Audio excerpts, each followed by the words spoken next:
Everyone, Josh, you were actually telling me that it rained earlier this morning? It did actually rain earlier this morning across parts of the Concho Valley. Yeah. Some of the heavier rains missing in San Angelo, but with all the rain we've had, it's been a wet September. We're talking the 8th or 9th wettest September on record. That's really helped out our lake levels, and I've struggled for a while on how to describe the lake levels here in San Angelo just because the lakes pretty much stay dry, stay below when they should be full and stuff like that. So it's hard to tell when they're actually in good shape, but gone back, looked at the 15-year average level of each lake, and here's the good news. Twin Buttes, big jump. It jumped a good 10 feet from where it was last week, and that popped it up to 11.1% full. That's about 4 feet above where it usually is over the last 15 years or so. Spence got a big jump over the last rain event, now up to 13.2%, and it's at 10 feet above where it usually is, but Ivy still not in great shape, and part of the reason is because you're releasing water out of Ivy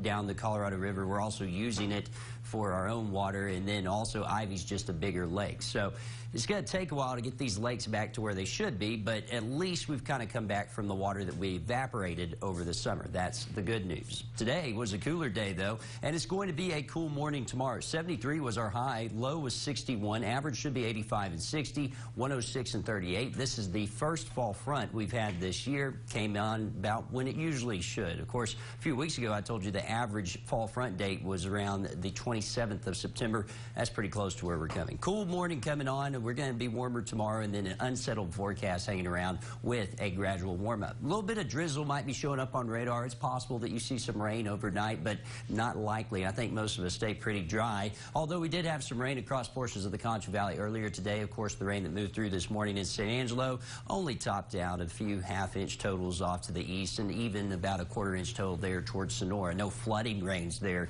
today, thankfully, but Wall picked up 0.61 inches, Brady 0.69, Rochelle about 0.6 of an inch, and at Mathesville, where it counts, 0.04 inches. The cooler air behind the cold front is stuck up in the Panhandle. 52 degrees currently in Amarillo. We're dealing with mainly 50s, a few 60s across the Concho Valley. 62 currently in Junction. It's 59 in Eden, also in Brady, 55 in Ozona, and 55 in Sterling City. The winds are trying to relax now, and that's going to let us cool off. If we can clear out the skies, it's still pretty cloudy out there, but the dew points are drying out, and that's theoretically how low we can go tonight, with those temperatures dropping down into the low 50s, maybe a few upper 40s out there. Again, we're going to have to clear the clouds out of the way. Right now, they're hanging pretty tough across the Concho Valley and even areas to the north, and all the rain pushing down to the south. Actually, rain towards Mexico is what's keeping our clouds around for the most part. They had some pretty good thunderstorms going there this afternoon and evening. High pressure settling on in. When that high pressure settles in is when the cooler air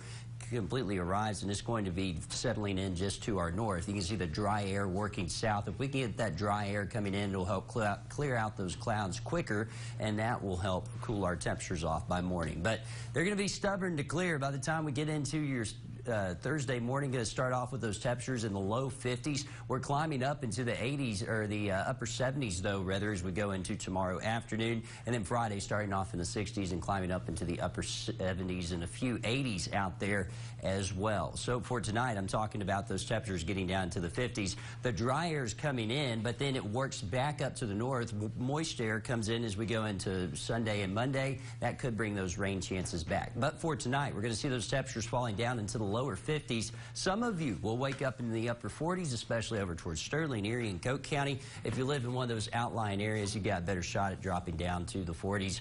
But most of us will wake up in the low 50s. I'm calling for a low of 53 now in San Angelo. I've upped it about 2 degrees from what I called for at 6 with the cloud cover hanging around. Partly cloudy. It will be a tad chilly by morning. And then for Thursday, climbing up to a high of 79 with mainly sunny skies. And we keep going up from there, going into the mid-80s by the weekend with slight rain chances coming in Sunday and Monday. Amounts look slim. Most places will stay dry, but some of you will see an isolated shower or thunderstorm, and those temperatures hanging around in the mid-80s. But it's nice to get a nice shot of fall really quick just as we are about to go into October.